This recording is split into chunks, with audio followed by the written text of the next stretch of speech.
ಕೇಳ್ತಾ ಇದ್ದೀರಾ ಭಕ್ತಿ ಸ್ಟುಡಿಯೋ ರೇಡಿಯೋ ಸಿಟಿ 91.1 ಅಲ್ಲಿ ಆರ್ಜೆ ನಿಖಿತಾ ಜೊತೆ. ಮೂರ್ಖರು ಅಂತ ನಾವು ಹೇಳ್ತೀವಿ. ನಮ್ಮನ್ನ ನಾವು ಪ್ರಶ್ನೆ ಮಾಡ್ಕೊಂಡ್ರೆ ಕೆಲವೊಮ್ಮೆ ಕಡೆ ಪಕ್ಷ ನಾವು ಪ್ರಶ್ನೆ ಮಾಡ್ಕೊಳ್ತಾ ಇದ್ದೀವಿ ಅಂತಹ ಜಾಣ್ಮೆ ಆದ್ರೂ ನಮ್ಮಲ್ಲಿದೆ. ಎಷ್ಟೋ ಬಾರಿ ಮೂರ್ಖರು ಅಂತ ಒಪ್ಪಿಕೊಳ್ಳೋದೇ ಇಲ್ಲ. ಆದರೆ ಎಲ್ಲವನ್ನ ತಿಳ್ಕೊಳ್ಳೋದಿಕ್ಕೆ ಹೋದಾಗ ಮೂರ್ಖರು ಅಥವಾ ಜಾಣರು ಅಂತ ಹೇಳ್ಬಿಟ್ಟು ಈ ಜಗತ್ತಿನಲ್ಲಿ ನಾವು ಆಯ್ಕೆ ಮಾಡುವಂಥದ್ದು ಬಹುಶಃ ಕಷ್ಟದ ವಿಚಾರವೇ. ಯಾಕಂದರೆ ಎಷ್ಟೋ ವಿಚಾರಗಳಲ್ಲಿ ಎಷ್ಟೋ ಜನ ಜಾಣರಾಗಿರ್ತಾರೆ, ಇನ್ನೆಷ್ಟೋ ವಿಚಾರದಲ್ಲಿ ಎಲ್ಲ ತಿಳಿದಿದ್ದೂ ಕೂಡ ಮೂರ್ಖರಾಗ್ತಾರೆ. ಕೆಲವೊಂದು ವಿಚಾರವನ್ನು ಅನುಭವಿಸಲೇಬೇಕಾಗತ್ತೆ ಬದುಕಿನಲ್ಲಿ ಕರ್ಮದ ಆಧಾರದ ಮೇಲೆ. ಅದೆಲ್ಲ ಏನೇ ಇರಲಿ, ಇವಾಗ ಒಂದು ಸುಂದರವಾಗಿರುವಂಥ ಕಥೆಯನ್ನು ನಿಮ್ಮ ಜೊತೆಲಿ ಹಂಚ್ಕೊಳ್ತಾ ಇದ್ದೀನಿ. ಕೇಳ್ತಾ ಇದ್ದೀರಿ ನೀವು ರೇಡಿಯೋ ಸಿಟಿ 91.1 ಅಲ್ಲಿ ಶುಭೋದಯ. ನಿಮ್ಮ ಜೊತೆ ನಾನು ಆರ್ಜೆ ನಿಖಿತಾ. ಸಾಧಾರಣವಾಗಿ ನಾವೊಂದು ಆಶ್ರಮಕ್ಕೆ ಹೋದಾಗ ಗುರುಗಳಾಗಿರ್ಬೋದು ಅಥವಾ ಮಠಾಧೀಶರಾಗಿರ್ಬೋದು, ಅವರ ದೃಷ್ಟಿ ನಮ್ಮ ಬದುಕಿನಲ್ಲಿ ಬಿದ್ದರೆ ನಮ್ಮ ಬದುಕು ಪಾವನ ಅನ್ನುವಂಥ ಒಂದು ನಂಬಿಕೆ ಇರುತ್ತೆ. ಅದೇ ರೀತಿಯಾಗಿ ತುಂಬ ಹಿಂದೆ ಒಬ್ಬ ಸನ್ಯಾಸಿ ಇರ್ತಾರೆ, ಮಹಾನ್ ಜ್ಞಾನಿ ಆಗಿರ್ತಾರೆ, ಆಧ್ಯಾತ್ಮ ಪದದಲ್ಲಿ ಸಾಕಷ್ಟು ಸಾಧಿಸಿರುವಂಥವ್ರು, ಇನ್ನು ಆತ್ಮದ ಬಗ್ಗೆ ಸಾಕಷ್ಟು ಜ್ಞಾನವನ್ನು ಪಡ್ಕೊಂಡಿರುವಂಥವ್ರು, ಗೌರವಾನ್ವಿತರು ಇವರಾಗಿರ್ತಾರೆ. ಸಾಕಷ್ಟು ಜನ ಇವ್ರ ಹತ್ರ ದಿವ್ಯ ಉಪದೇಶವನ್ನು ಪಡ್ಕೊಂಡು ಹೋಗಬೇಕು ಅಂತ ಹೇಳಿ ಭೇಟಿ ಮಾಡೋದಕ್ಕೆ ಅಂತಲೇ ದೇಶಾದ್ಯಂತ ಜನರು ಇವ್ರ ಹತ್ರ ಬರ್ತಾ ಇದ್ರಂತೆ. ಸಾಕಷ್ಟು ಜನರ ಉದ್ಧಾರವೂ ಆಗಿರುತ್ತೆ. ಇವರಿಗೆ ಸಾಕಷ್ಟು ಜನ ಶಿಷ್ಯಂದರು ಇರ್ತಾರೆ, ಎಲ್ಲೆಲ್ಲೂ ಶಿಷ್ಯಂದ್ರು ಇರ್ತಾರೆ. ಜ್ಞಾನೋಪದೇಶ ಪಡೆದುಕೊಂಡು ಹೋಗುವಂಥವ್ರು, ಸನ್ಯಾಸಿಗಳನ್ನ ಮಾತಾಡ್ಸ್ಕೊಂಡು ಹೋಗುವಂಥವ್ರು ಸಾಕಷ್ಟು ಜನ ಇರ್ತಾರೆ. ಹೀಗೆ ದಿನಗಳು, ವರ್ಷಗಳು, ಸಮಯ ಉರುಳಿ ಹೋಯಿತು. ಅವರಿಗೆ ವಯಸ್ಸಾಗುತ್ತೆ.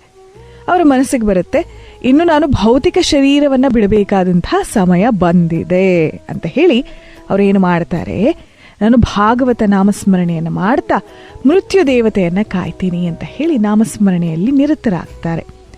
ಈ ವಿಚಾರ ದೇಶದಾದ್ಯಂತ ಯಾವ ರಾಜ್ಯದಲ್ಲಿ ಎಲ್ಲಿ ಅವರು ವಾಸವಾಗಿದ್ರು ಅಲ್ಲೆಲ್ಲ ಕಡೆ ಇದು ಹರಡುತ್ತೆ.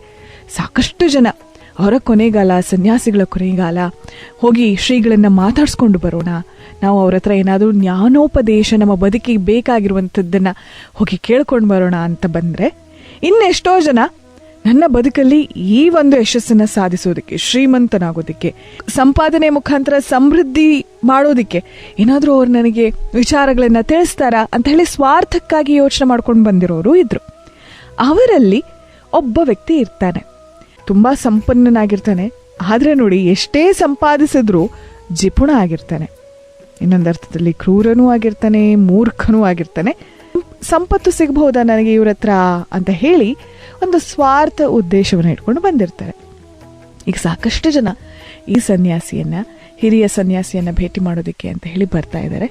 ಇಂಥ ಸಂದರ್ಭದಲ್ಲಿ ಎಲ್ಲರೂ ಹೊರಗಡೆ ಬಂದು ಕಾಯ್ತಾ ಇರಬೇಕಾದ್ರೆ ಈ ಜಿಪುಣ ವ್ಯಕ್ತಿ ಯಾರಿರ್ತಾರೆ ಇವನನ್ನ ನೋಡ್ಬಿಟ್ಟು ಒಳಗೆ ಕರೀತಾರಂತೆ. ಈ ಜಿಪುಣನಿಗೆ ತುಂಬಾ ಒಂದು ರೀತಿಯಲ್ಲಿ ಗರ್ವ.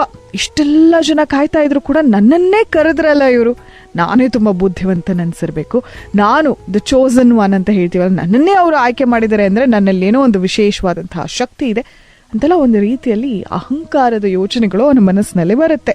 ಸನ್ಯಾಸಿಗಳು ಆತನನ್ನು ಒಳಗೆ ಕರೀತಾರೆ. ಈ ಜಿಪುಣ ವ್ಯಕ್ತಿ ಸನ್ಯಾಸಿಯನ್ನ ಕೇಳ್ತಾರೆ, ಅಲ್ಲ ಅಷ್ಟೊಂದು ಜನ ಹೊರಗಡೆ ಕೂತ್ಕೊಂಡು ಕಾಯ್ತಿದ್ದಾರೆ, ನನ್ನನ್ನೇ ಯಾಕೆ ಕರೆದ್ರಿ ಅಂತ. ಮೊದಲನೇ ಬಾರಿಗೆ ಸನ್ಯಾಸಿ ಏನೂ ಉತ್ತರ ನೀಡೋದಿಲ್ಲ. ಎರಡನೇ ಬಾರಿಯೂ ಕೂಡ ನನಗೆ ಹೇಳಿ ಏನಕ್ಕೆ ನೀವು ನನ್ನನ್ನೇ ಕರೆದ್ರಿ ಅಂತ ಹೇಳ್ಬಿಟ್ಟು, ಅಂದರೆ ಇನ್ನೇನೋ ಒಂದು ದೊಡ್ಡ ಉತ್ತರ ಇದೆ, ನಾನು ತುಂಬ ವಿಶೇಷವಾದಂತಹ ವ್ಯಕ್ತಿ ಅನ್ನೋ ಅರ್ಥದಲ್ಲಿ ಆತ ಯೋಚನೆ ಮಾಡ್ತಾರೆ.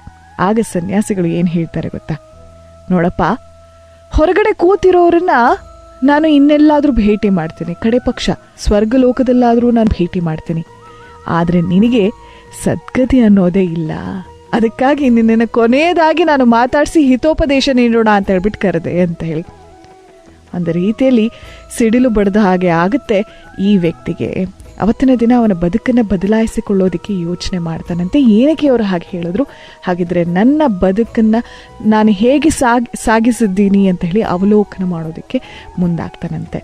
ಕೆಲವೊಮ್ಮೆ ಹೀಗೆಯೇ ನಾವು ನಮ್ಮನ್ನ ತುಂಬ ಎತ್ತರದಲ್ಲಿ ನೋಡ್ಕೊಂಡಿರ್ತೀವಿ, ಆದರೆ ನಿಜವಾಗಿಯೂ ನಾವು ಏನು ಮಾಡ್ತಿದ್ದೀವಿ ಬದುಕಿನಲ್ಲಿ ಅಂತ ಹೇಳಿ ಪ್ರಶ್ನಿಸಿಕೊಂಡಾಗ ನಮಗೆ ವಾಸ್ತವತೆ ಗೊತ್ತಾಗುತ್ತೆ.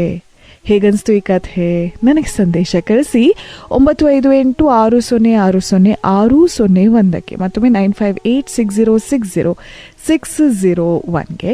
ಹಾಗೆ ಇದೇನು ಸ್ವಲ್ಪವೇ ಹೊತ್ತಿನಲ್ಲಿ ವೆಂಕಟೇಶ್ವರ ಸುಪ್ರಭಾತವಾದ ಮೇಲೆ ಪಂಚಾಂಗ ಶ್ರವಣವಾಗ್ತಿದ್ದ ಹಾಗೆ ಮಾತುಕತೆ ಇರುತ್ತೆ.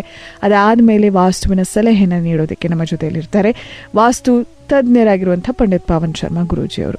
ಕೇಳ್ತಾ ಇರಿ ರೇಡಿಯೋ ಸಿಟಿ 91.1 ಶುಭೋದಯವಿದು ನಿಮ್ಮ ಜೊತೆ ನನ್ನ ಆರ್ಜೆ ನಿಖಿತಾ. ಕೇಳ್ತಾ ಇದ್ದೀರಾ ಭಕ್ತಿ ಸ್ಟುಡಿಯೋ ರೇಡಿಯೋ ಸಿಟಿ 91.1 ಅಲ್ಲಿ ಆರ್ಜೆ ನಿಖಿತಾ ಜೊತೆ.